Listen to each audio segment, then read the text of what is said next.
Por que eu acho que o Espiritismo é um tanto infantil? Porque o Espiritismo é positivista. O Kardec, que é o nome do guia espiritual que o Denisar assumiu, o Kardec, ele é alguém que queria codificar cientificamente uma crença muito antiga, né? Quando você fala, por exemplo, que a gente leva a memória para o outro universo espiritual ou desejos, a pergunta a ser respondida por quem acredita nisso, onde fica essa memória? Isso acontece quando a pessoa não tem mente. Tem um cérebro, mas não tem mente. Porque a mente, ela está localizada em qual parte do corpo? Onde a mente se localiza? As memórias, aonde elas se localizam? No cérebro ou na mente?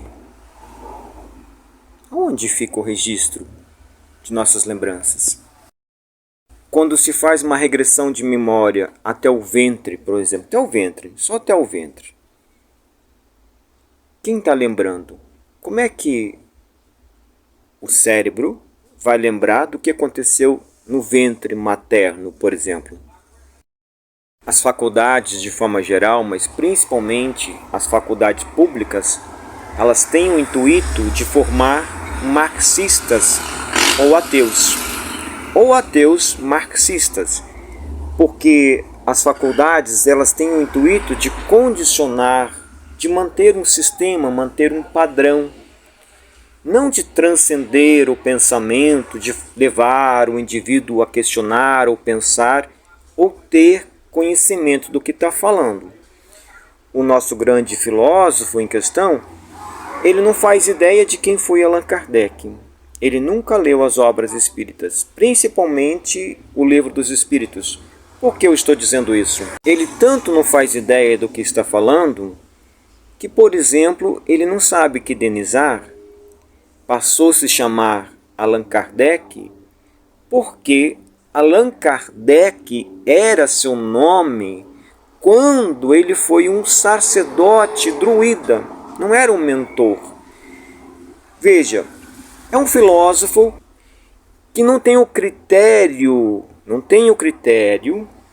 de pelo menos investigar, ter conhecimento de causa antes de dar opinião. Lembrando que quem atua na TV não tem liberdade de expressão também. Precisa seguir um determinado formato, precisa estar dentro de um padrão. Para mim, filósofo, uma pessoa que transcende, uma pessoa que transgride conceitos criados culturalmente. Para mim, filósofo é Sócrates. O que nós temos atualmente são pessoas que têm diploma apenas. Porque uma pessoa que não tem responsabilidade com a verdade não vai se interessar por certos assuntos, nem vai ler sobre eles, vai apenas falar, sem conhecimento de causa. Pensar ou não pensar?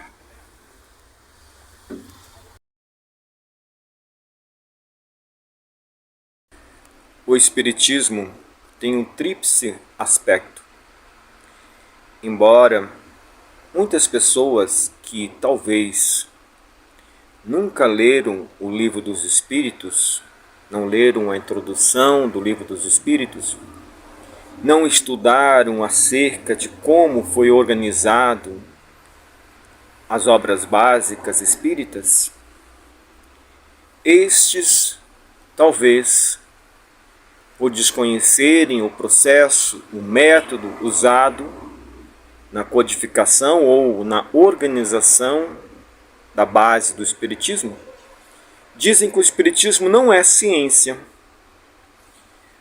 Porém, o Espiritismo nunca precisou mudar um só aspecto, um só ponto daquilo que ensinou desde a sua origem.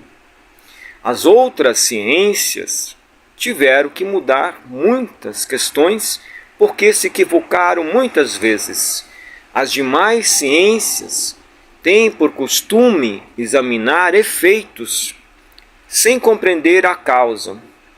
Seja as ciências do comportamento humano, seja as ciências objetivas que buscam resultados, que buscam comprovar alguma coisa, e esse comprovar está sempre relacionado com o interesse de manter o controle, o poder, o domínio.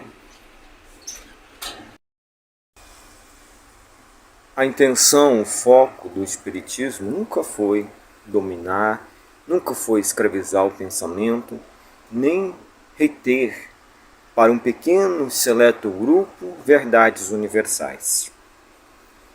Se aqueles que são críticos do Espiritismo não o consideram como ciência, o que podemos dizer das outras formas de compreender o mundo, de estudar fenômenos, efeitos, que estiveram tão equivocados em suas conclusões, em suas experiências, em seus resultados, que tiveram que mudar inúmeras vezes seus pontos de vista.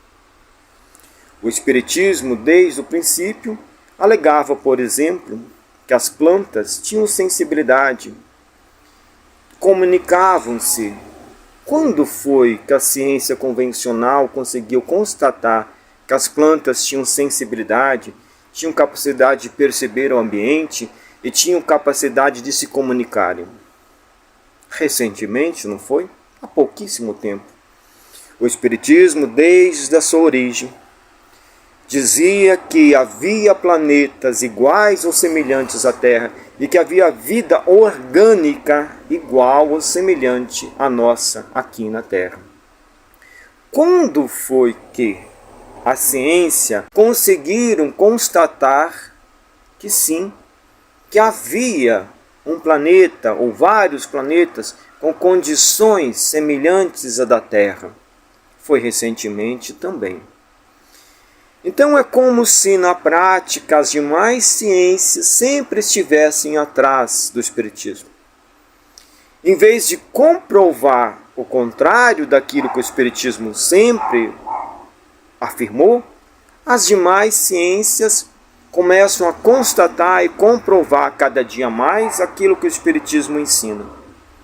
Seja referente a questões do comportamento humano, seja referente a outras questões objetivas do mundo externo, das relações que se estabelecem entre as dimensões, por exemplo, que hoje a física quântica consegue deslumbrar um pequeno horizonte acerca de outras realidades, de outras formas de existência.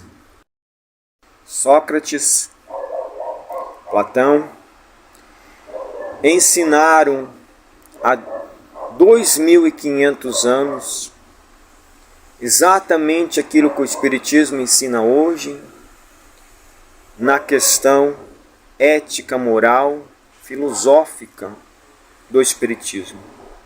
O primeiro aspecto do Espiritismo é a ciência, é a constatação, a observação através dos métodos científicos.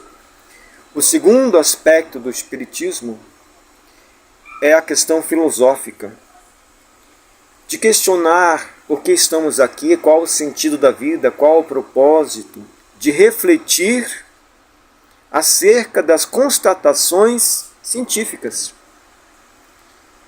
E o terceiro aspecto é a questão ética, moral, ou como alguns conceituam, a questão religiosa, que nada mais é do que a observação, a consciência dos efeitos das leis superiores em nossa existência.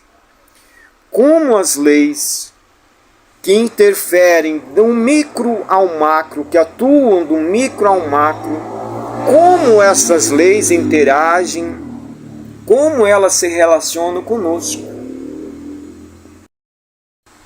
Certa feita, numa aula de psicologia, aproveitando que havia muitas pessoas conhecedoras do comportamento humano, eu perguntei como eles compreendiam as questões inatas que nós trazemos, que todos nós temos questões inatas. Nenhuma abordagem da psicologia consegue dar conta das questões inatas. Por mais que tente se explicar, não há como explicar, por exemplo, a vida de um agricultor gaúcho, Francisco Lores, que falava mais de 100 idiomas, inclusive idiomas mortos. Foi a pessoa que fez o primeiro dicionário da língua tupi, guarani, nunca ter contido contato com a língua. As obras de Francisco Lores estão espalhadas pelo mundo afora. É um fato. Tem como comprovar. De fato, esse homem existiu e passou despercebido daqueles que vivem imersos no mundo de alienação, tentando pegar algum respaldo científico ou algum respaldo religioso para dar sentido às suas crenças interiores.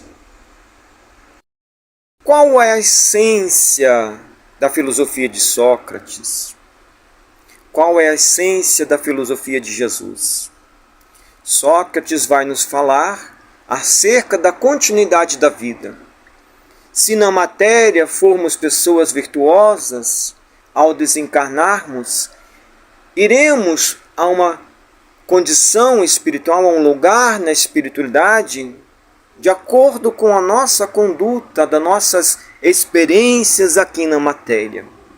Jesus igualmente nos fala da continuidade da vida, que depende para onde vamos, depende daquilo que nós somos enquanto na matéria.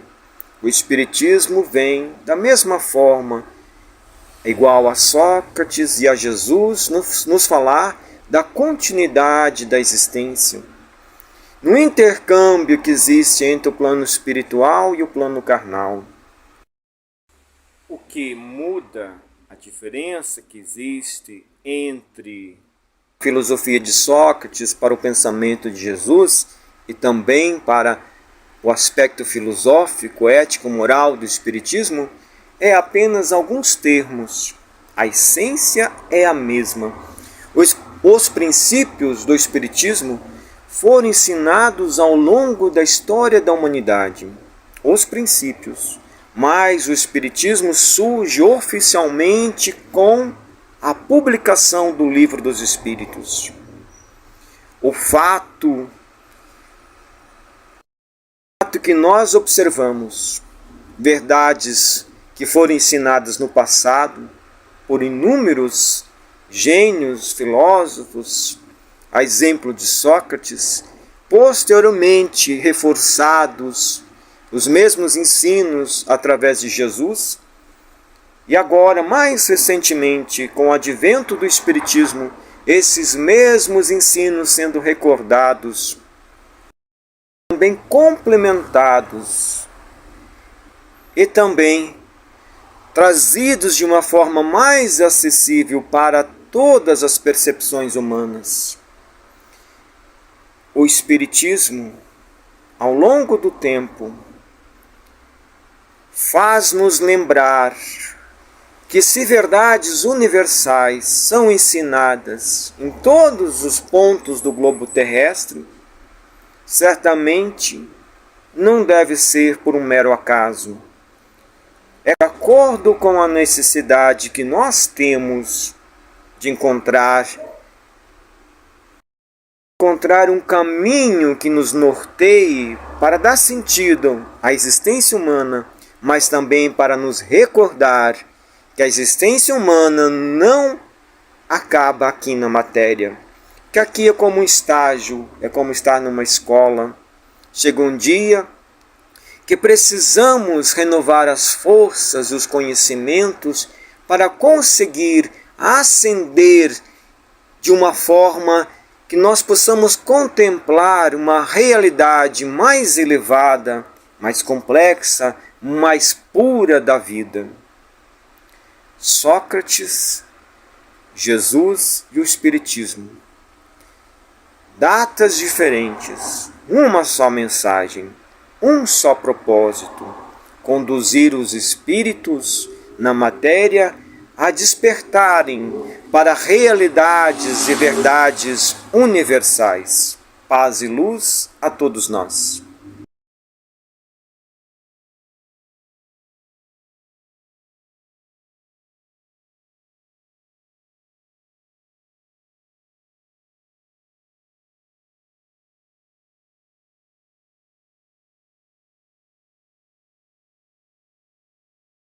E olha, aqui, o que nós vamos contar agora é uma história de vida impressionante. A de um homem simples, um agricultor de uma pequena cidade gaúcha que sabia falar mais de 100 idiomas, entre eles línguas de civilizações já desaparecidas do planeta. Alguns acreditam que ele era um gênio. Para o espiritismo, foi um dos maiores médiuns do mundo. É nos armários da Biblioteca da Federação Espírita do Rio Grande do Sul, nas primeiras edições da revista A Reencarnação, que estão registrados alguns dos textos de Francisco Valdomiro Lorens. Artigos que revelam um pouco de quem foi esse homem. Consta que aos 4 anos ele folheou o primeiro jornal e leu para os pais sem ser alfabetizado. Ele enxergava os espíritos, falava com eles, psicografava, escrevia. No Brasil, em 1894, Lorens escolheu o pequeno povoado de São Feliciano, hoje Dom Feliciano, para morar com a mulher, uma imigrante alemã. Para viver e sustentar a família de 12 filhos, trabalhava na lavoura e, apaixonado pela educação, fundou a primeira escola do vilarejo. Ele foi provavelmente o maior dos alfabetizadores pela sabedoria dele, pela quantidade de idiomas que sabia, pela sua própria evolução espírita dele como ser, né? As classes, os cadernos e anotações estão preservados na Casa de Cultura da cidade. Fui aluna dele quando eu tinha 11 anos. Eu fui aluna dele na 4ª série. E prendia muito a atenção do aluno, a maneira dele falar, a maneira dele explicar. O professor era mesmo diferente. Acolheu muitos alunos na própria casa. E na cidade todos comentavam que ele falava línguas estranhas. Mais de uma centena entre idiomas e dialetos. Ele falava? Ou falava, ou tinha a capacidade de compreensão e de se comunicar. Uma delas, muito emblemática, é o Tupi-Guarani, que ele fez o primeiro dicionário Tupi-Guarani sem nunca ter tido contato com o índio. Francisco Lorens era, em essência, um universalista. Ele escreveu sobre a cabala judaica, o hinduísmo, os povos do Antigo Egito e os costumes dos maias, astecas e ameríndios. No total foram 72 livros, mas apenas cerca de 10 deles podem ser encontrados hoje em dia. O primeiro livro foi publicado aos 17 anos, sobre o Esperanto, língua universal. Hoje, a produção literária de Lorens é estudada em universidades do Brasil e da Europa. Pesquisadores querem entender como um homem tão simples falava até línguas mortas do Egito. As vertentes que enfocam o tema espiritualista entendem que essa é uma trajetória de acúmulo ao longo de muitas encarnações. Talvez outras vertentes entendem por um esforço sobrenatural do intelecto e, enfim, da formação. Para a Federação Espírita, não há dúvidas. As experiências das reencarnações passadas estavam bem afloradas nesse espírito. Na pequena Dom Feliciano, muitos também acreditavam nisso.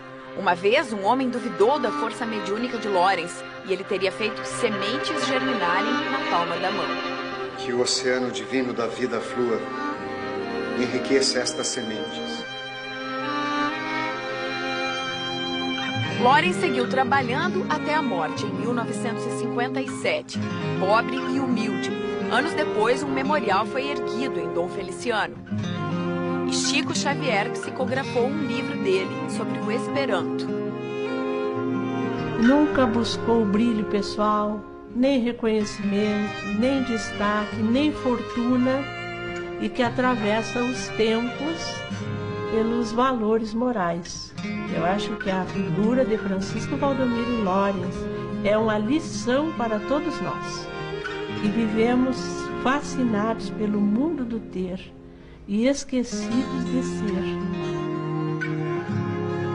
E é justamente esse pensamento, o do ser imortal, que Lorens deixou registrado na relíquia que a família guarda às 7 chaves. O professor de 1000 talentos fez, em 1915, esse mapa astrológico do filho, Otto. Virá o tempo em que desenvolverás tuas forças de alma. O que há na vida e na natureza, de maravilhoso e misterioso, te atrairá.